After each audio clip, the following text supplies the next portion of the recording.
salaamaaleykum Sénégal man la Tapha Tine. man Mouhamadou Seye Alliance Bébé Saloum. association FILS ak 3FPT. formation et de l'insertion des lutteurs du Sénégal. 100 lutteurs la ñuy defal formation. ñu ngi appel ñëpp ci promotion bi am. 18 juillet. à 9h bu ko kenn tardé. fële ci arène nationale. ku ñëw foofu man maa lay dalal parce que foofu sama buntu kër la. ñu ngi ko darajaale directeur de emploi. Modou Fall. mais aussi 20 lutteurs ci lan ci agriculture. ma mbubb jaaraama parce que moo fekk ndaw yi ci ruq bi génn leen utal leen formation. waa fii dal nañ seen mën fa tàll pin fa tàll pax.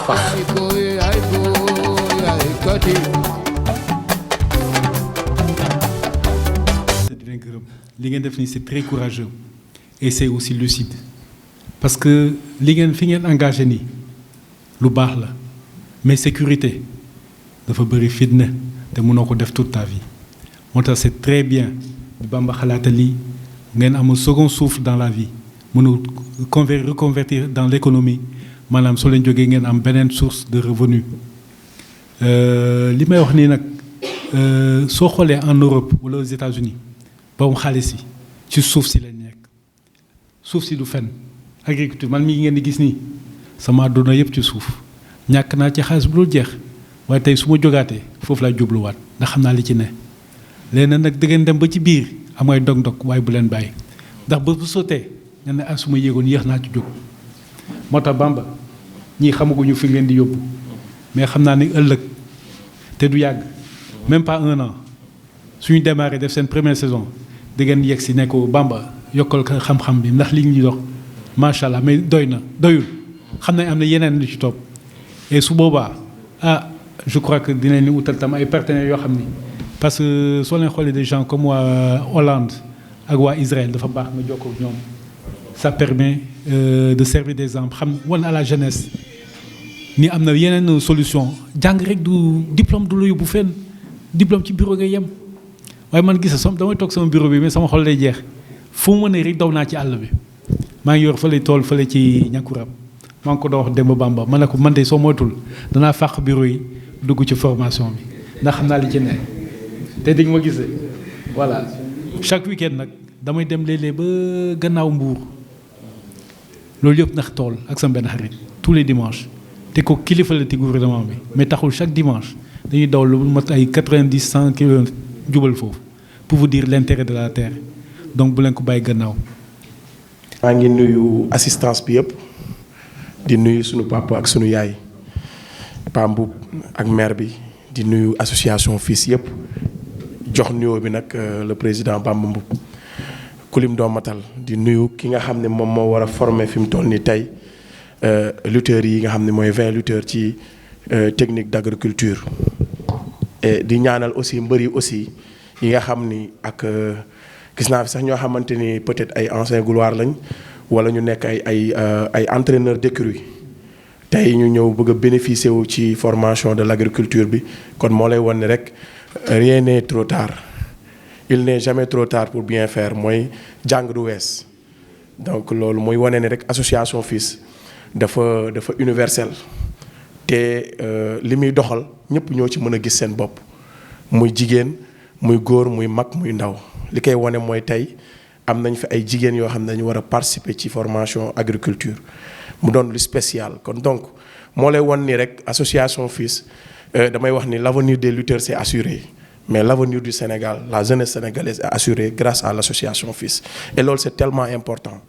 autorités yi nañ ko comprendre rek et je pense que autorités yi aussi ñu ngi koy commencer comprendre tey bu déggee démb madame Sophie Diallo bu 3FPT boo leen déggee discours am ngeen xam ni soxla na taxawaay bi nga xam ne moom la association FILS taxawee ndax wax na ni ñoom dañuy lancer ay formations sax lancer plus de 1000 et quelques jeunes mais du ñu am sax le tiers duñ ko mën a am parce que communication bi du jàll wala peut-être est-ce que nit ñi yëg nañ ni parce que formation gratuitement nga am xam-xam ba pare nga woote nit yi duñ ñëw mooy wane ni gars yi jàllaluñ seen information mais comme ñun ay mbër lañ on est des porteurs de voix Bamba ñëw ciblé mbër yi ne ñoom laay formé te ñun nag yàlla dafa dogal luñ dugg mu neex te luñ bokk mu am barke yàlla moo ko def donc moo waral association FILS nekk avenir pour l'État du Sénégal mais avenir aussi pour la jeunesse sénégalaise donc ma ciy jaar di gërëm marraine bis bi muy madame Abi Seye donc c'est la marraine et elle le mérite tey bi ñuy ànd ak moom jigadi wuñu ko Mame Bamba jigadi wuñu ko ndax liñ naan si tu sèmes le vent tu récolteras la tempête li mu semé rek moom la am parce que ku ne xam na ni association FILS bi muy doog a jóg di judd bokk na ci ñi njëkk a gëm moom ak Pape Modou Fall moo tax association FILS dafa am kóllëre ñi nga xamante ni ñoo ko taxaw jàppale ko ba dara doonul dara ñooñu lay delloo njukkal te c'est tellement important te reconnaissance boobu noonu tey moom la ñu def ci personne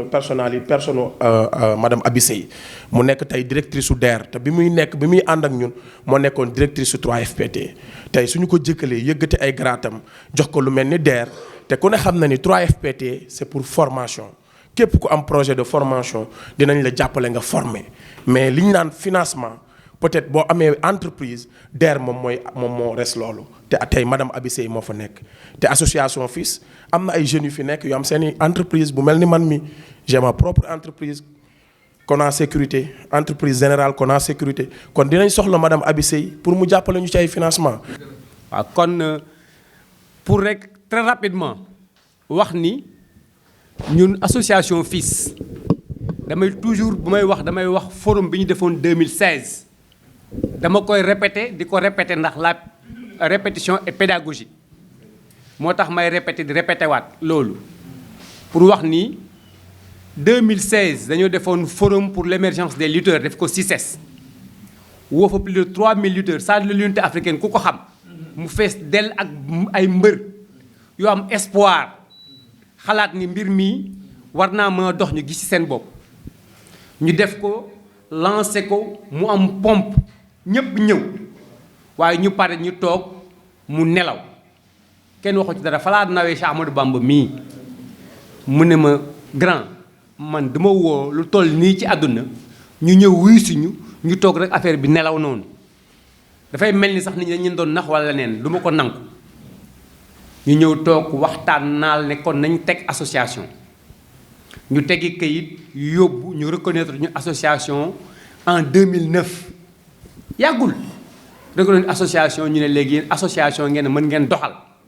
association ku ko xam-xam ni mën nga am volonté mën nga am énergie mën nga am xarañte waaye day des moyen foofu it ñu amoon benn démarche bi mooy boo ñëwee di wax mbër yi kaay leen mu utal leen métier mën a am ñu ñëw mën a am du ñu ñëw waaye approche bi moo nekkoon ñu wër Sénégal def ay gala de lutte fu ñu defee gala de lutte dañuy andi seeni licence ku andi sa licence ñu laaj sa métier maanaam ñu mën a xool cible bi ku nekk fu mu bëgg a formé wu ñu xool ko xam ko bu ko defee zone bu nekk ñu xam ni lii moo fi nekk lutteur ñii lañ bëgg formation bi lañ bëgg ñu commencé wër Sénégal ak les galas de lutte ak les fora nga xamante ni c'est sur l'employabilité des jeunes Covid bi ñëw yaakaar naa ñaar wala ñett lañ ko def ñu arrêté bi ñu arrêté aussi ñu continuer taxaw fekk nag structure état yi bi ci rawati mooy le ministère de l'emploi de la formation professionnelle de l'apprentissage et de l'insertion damay wax sax ni bu njëkk tuddul woon noonu 2009 bi FILS di am récépissé amul woon insertion il a fallu ñun ñu ñëw tudd formation insertion des lutteurs du Sénégal dem ci structure état yi ne signé ak ñoom ay convention ci la état yokk insertion ci ministère boobu ndax bu njëkk amul woon insertion kon it FILS vraiment def na du chemin FILS bi président wootee ne dafay dajale ñëpp pour ñu xool ci emploi des jeunes bind nañu président ne ñun ñu ngi ci bopp ba tey ñu ngi wër Sénégal te ku ñu ci boole ñu doxal kon ba tey ñu ngi koy sant di ko gërëm ndax service am ak i état am ñooy ñëw di jàppale FILS muy doxal wax nañu ANAMO wax nañu ONFP wax nañu 3FPT wax nañu DRFJ wax nañu direction de l'emploi ñooñu ñëpp ay service état la te dañuy ànd ak FILS di ko jàppale direction de l'horticulture sax tey peut-être mënoon na jël activité bi ndax signé nañu ak moom convention mais dafa di aussi FILS ci taabaam la ne véritablement def nañ formation sérigraphie mais li gën a ëpp doole te gën a am bayre mooy garde corps sécurité et garde corps rapproché nit ñi ñoo ko bëgg du FILS moo ko bëgg a former mais mbër yi ñoo ko bëgg moo tax ñu leen di former ci loolu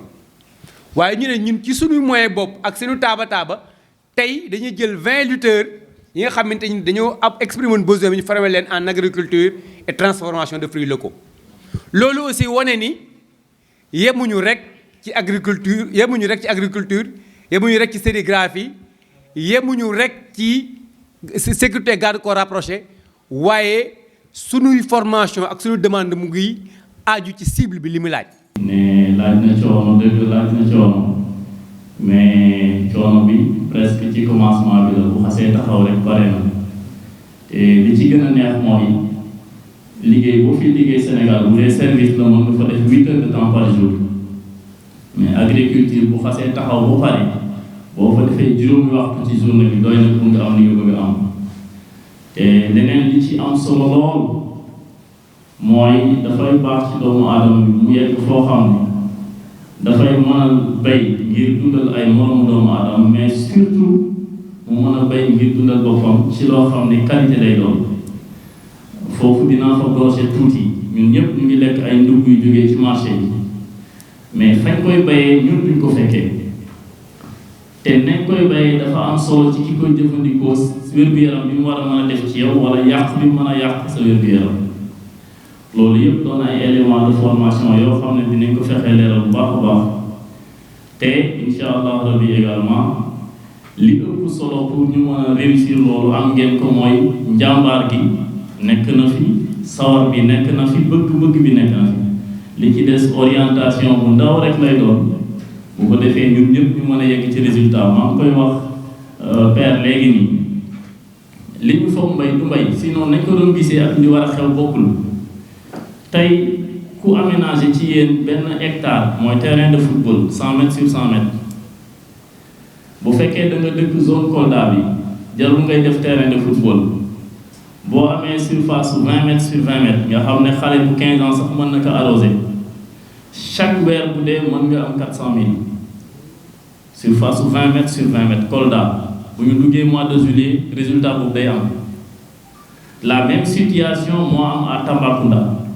la même situation moo am à Sédhiou te yi ma leen di wax ni yëpp damaa ñëw ba ci terrain bi expérimenté ba gis ko moo tax ma koy wax bu dee koo xam ne namul dem ci zone yooyu tànnal fu la neex ci Sénégal nga mën faa bay surface boo xam ne 1 hectare la mooy 100 mètres sur 100 mètres boo ko jiwee lu mel ni papaya bii ñuy jaay ci marché yi bu ñu duggee 24 mois mooy 2 ans war ngaa mën a téye 16 millions ci sa loxo loo xam ne tool bi moo la ko jox te loolu wax bu ma ragal la daal damaa ñëwul wax prix bi dëgg waaye mat na ko ñaar ba ñett sax pour wax leen ne rek mbir mi mu ngi fii dafay laaj nga xam ko nga xam ñaata la nit ñi soxla xam kañ ba kañ lañ koy soxla ñetti paramètres yi kuy dugg ci activité war nga ko xam activité financière en tout cas vous devez connaître le besoin de la population pour qui vous cultivez vous devez connaître le volume du besoin de la clientèle à chaque fois que vous devez leur livrer une matière mais vous devez connaître la régularité c'est-à-dire le rythme d'approvisionnement de la clientèle ñett yi bu la leeree ci ngay mën a xam ban programme moo baax ci sa biir tool bi pour nga mën a respecter client yooyu seen ay bëgg-bëgg kon yooyu yëpp danañ fexe ba mu leer ci seen xel yi di wax ne rek insha allah rabbi am nañ yaakaar ne bu ñu génnee formation bi ku nekk ci yéen di ko monsieur Tamba waxee c'est totalement exact ku jéem at mi du dellu si te kontaan na loolu mënta ne. ci turu Maodo Malick Mbaye ñuy remercier encore ñëpp mu rafetlu vraiment reconnaissance bi nga xamante ni association FILS am na ko à son égard te li ko ci gën a neex mooy ki ngeen ko booleel muy Abissé xaritam la ñoom ñaar ñu yàgg nañ donc mu nekkoon 3FPT ba yàlla dogal tey mu nekk à la DER donc mu nekk continuité donc je pense que man mi fi toog rek mën naa leen fi toogal ñoom ñaar ñëpp ndax ñoom ñaar ñëpp ñu ngi bokkoon ci même ministère muy ministère bi nga xamante ni monsieur Dame Diop di ministre de l'emploi de la formation professionnelle de l'apprentissage et de l'insertion moo ko jiite donc ñoom ñëpp foofu nañ bàyyee ko donc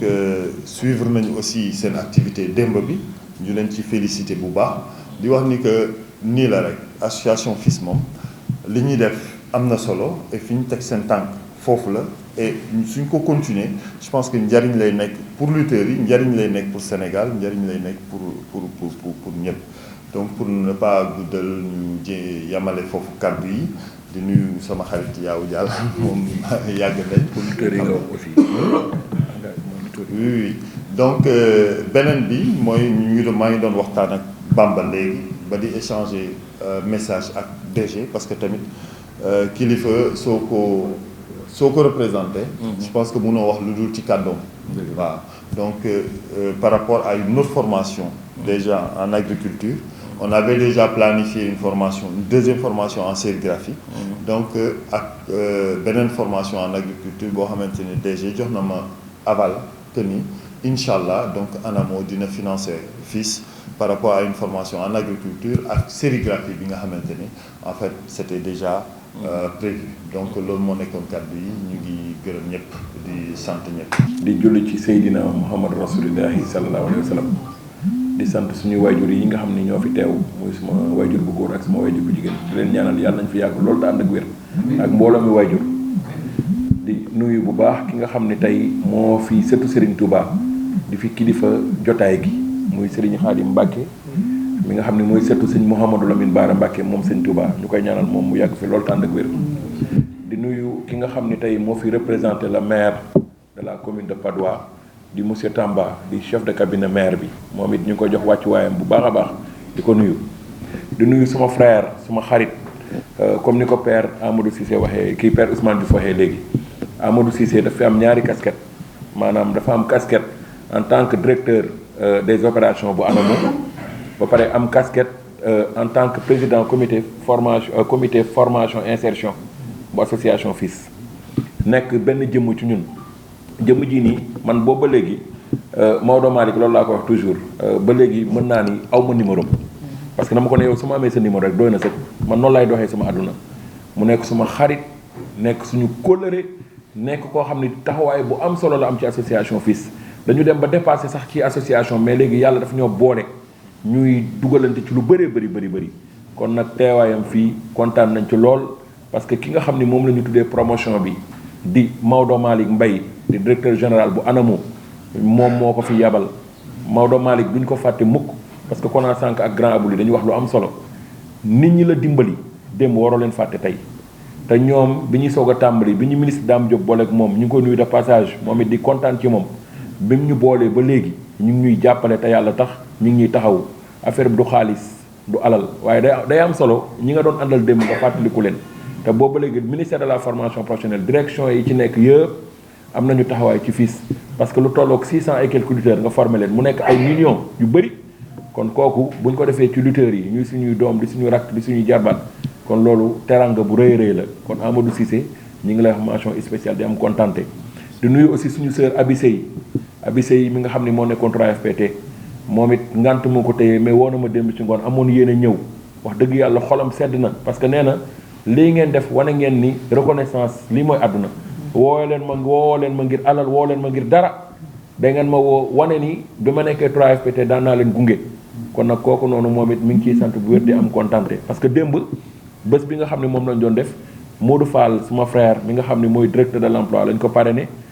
ko Sophie Diallo ndax ay nit bu ñuy ànd noonu la ñu war di doxalee dañu war di fàttalikunte lu am solo la kon nag Amadou Cissé ñi ngi am contenté ci sa teewaay di am contenté ci li la DG yónni di am contenté sànq bi mu ñëwee xam naa moom dina ci agsi mais bi mu ñëwee li mu njëkk a def mooy daf ma ni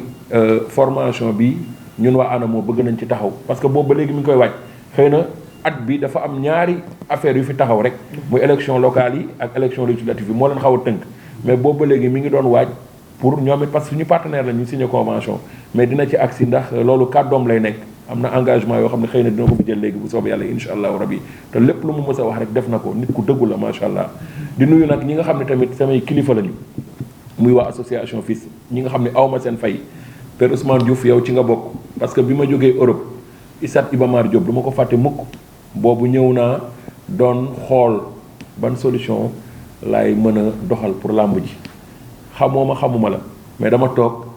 nga dégg sama tur boobu maa ngi tëgg ay mbapat ci gox-goxaat yi nga ñëw ba ci man dékk ma micro nee ma damaa bëgg suba dama la bëgg invité rajo Dunia FM boobu 2016 la ba ñu ngi ci 2022 ça fait 6 ans ngay jàpp taw bàyyi nekk sama kóllëre bàyyi nekk na boobu yàgg ngeen xamante yàgg nekk ay kóllëre kon nag boobu ba léegi lépp lu fils nekk yaa ngi ci jàpp bàyyi lépp di ci ànd ak ñun kon ñu ngi lay ñaanal nga yàgg fi loolu te ànd ak wér di nuyu bu baax Ibrahima lii muy toog moom it di sama kilifa di sama lépp parce que li may wax rek fils ay kilifa rek laa ci am ñu jéggalu nag ci kàddu yi parce que booy ànd ak ay nit ñu lay taxawu te yàlla tax laaju ñu la dërëm day yoon nga tudd leen gërëm leen Ibrahima li moom it ni nga ko waxee mu nekk notable bu mag Dalifort nekk fa responsable boo xam ni macha allah na ma ni bu ko waa Dalifort jiitaloon li ñu bëgg yëpp nañ ko am parce que toujours il est service toujours rek ci service peuple bi la nekk toujours mi ngi seet ni Dalifort ak ni Sénégal di avancé moom bi mu ñëwee affaire làmb sax naam moom mosu ko comprendre mais bi mu moom maanaam projet bi ak initiative bi moo ko ñor boobu ba léegi mu ci ànd ak ñun ba ñu woo ko def ko secrétaire général bi mu koy doxalin bu am solo ñu ngi koy nuyu di ko jox wàccu waayam du nuyu ñaar ñi nga xam ne nag Ibrahima Mbaye ak Bëgg Fàllu ñi nga xam ne 2011 ñoom du 2016 mais 2011 père Ibrahima Mbaye mii ñaari rakkam ñooy denc sama ñaari tante mën naa ni laata may judd la doon ñëw suñu kër Faas muy aale Mbaye di denc sama rakku yaay bokk ak sama yaay Ndey Mbaye mu yaaya mbub ak Jobbe Sàmm mi nga xam ne moom it Mëndumbe frère am moo koy denc kon nag moom parent bu ñu boole lu yàgg ñaar ñii bi may jóge Italie di tëgg ay làmb dañ daan ñëw ñoo daan arbitré combat yi bu daan waaj a jeex la ñuy daw pour ma bañ leen jox dara kon nag kóllëre la goo xam ni dafay yàgg ñoom it tey bu ñu dundee ba ñu ñëw participer ci association ci formation bi dañoo bokk ci association ba pare ne dañuy bokk ci formation bi kon nag ñu ngi leen di nuyu di leen jox seen wàccuwaay bu baax di nuyu Mbaye Sall suñu rakk moom it wax dëgg yàlla joueur de communication lu nekk xale bu yaru boo xam ne mi ngi ànd ak ñun ànd bu rafet Mbaye ñu ngi lay nuyu bu baax a baax di nuyu Amadou Ndiaye comme ni nga ko waxee Amadou Ndiaye ñi nga xamante ça fait juste ay 4 mois 5 mois ci yeneen affaire lañ xamante woon mais moom it bi mu ñëwee gis initiative bi mu rafetlu ko macha allah yor école de formation boo xam ne c'est reconnu par l'État macha allah di former en agriculture élevage transformation locaux yi ak yëpp lépp loo xam ne daal horticulture lépp rek da ciy bay waaram bi ma ko woowee keroog ne ko Amadou ñun 3FPT dafa am benn financement bu mu ñu financé pour 100 lutteurs mais ñun association bi dañu am yéene jël suñu dooley bopp pour financer 20 lutteurs bi ma ko waxee mu rafetlu ko ne ma sëñ Bamba loolu de lu rafet la man ko lii nag suñu dooley bopp la maanaam bii état moo ko financé mais bii fils moo koy financé bi ma ko waxee mu rafetlu ko ne ma sëñ Bamba kooku lu ma ci mën ak lu ma ci mënul naa ko def wax dëgg yàlla bi ñu ñëwee waxtaan ak moom mu taxaw ci wàññil ñu ko nee ma loolu suma yëf lay nekk kon nag kooku Amadou ñu ngi la ci gërëm di am kontante ci yow bu baax a baax lutteurs yëpp maa ngi leen di nuyu nag di ko teg ci loxo Kona bu baax a baax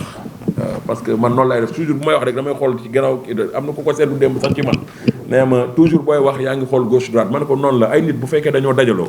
di la jàppale day yoon ku ci nekk nga jox ko wàccuwaayam dafa am solo kon nag Kona moom it macha allah dafa nekk porte parole bu lutteuru association fii si boole ci aussi itam am xolam ak yéeneem parce que xale la mais xale bu ma naw la parce que toujours dama koy wax ni maa la mag mais dama meloon ni yow man dama nekkoon nit koo xam ne der laa woon bi ma tolloo say at parce que ñeme na dëgg bëgg na waaw góor jeune bu ambitieux la bu bëggul kenn yàpp leen la toujours rek mi ngi défendre seen ay intérêt moo tax bi mu ñëwee gis association FILS mu nekk lu tegu ci yoon lu dëggu ay nit ñu ñàkk caaxaan gérer ko di doxal dafa ñëw ànd ak ñun ànd bu rafet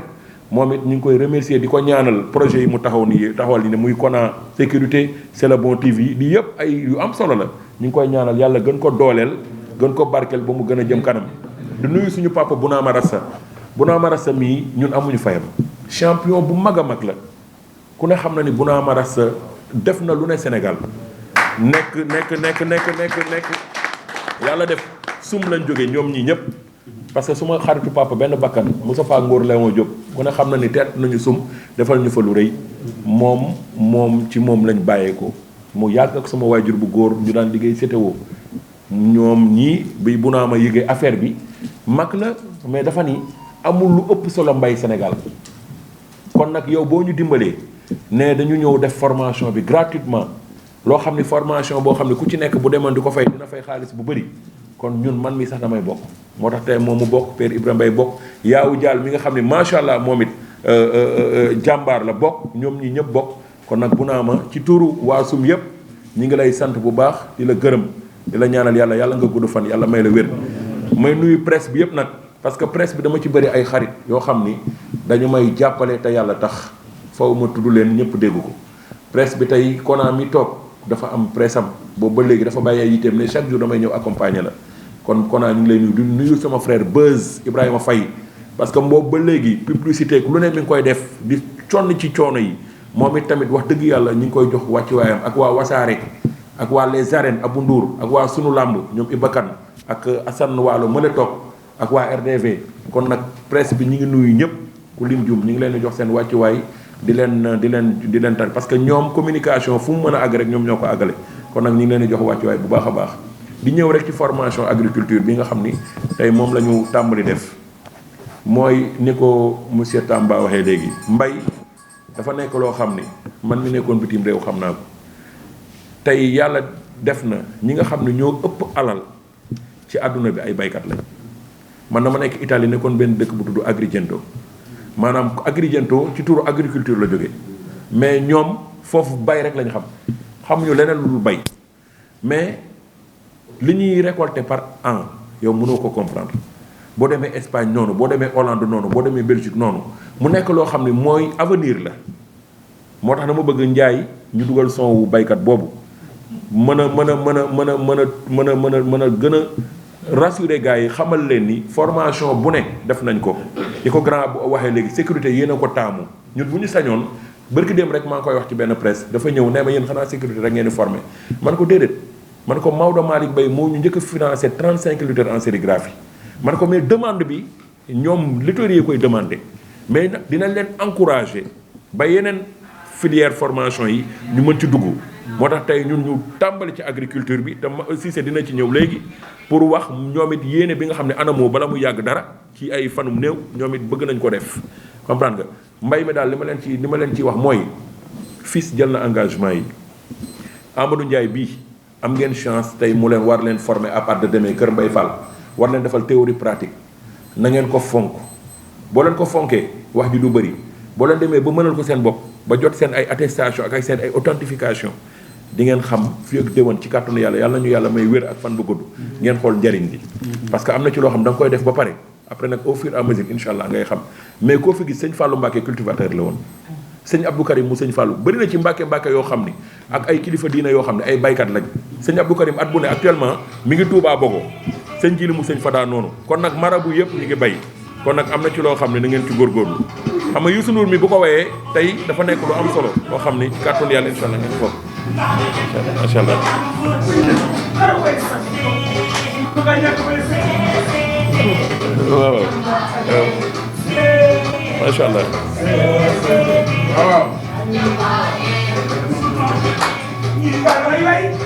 waaw.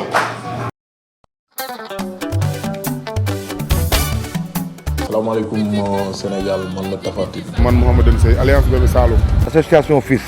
ak 3FPT. formation et de l'insertion des lutteurs du Sénégal. 100 lutteurs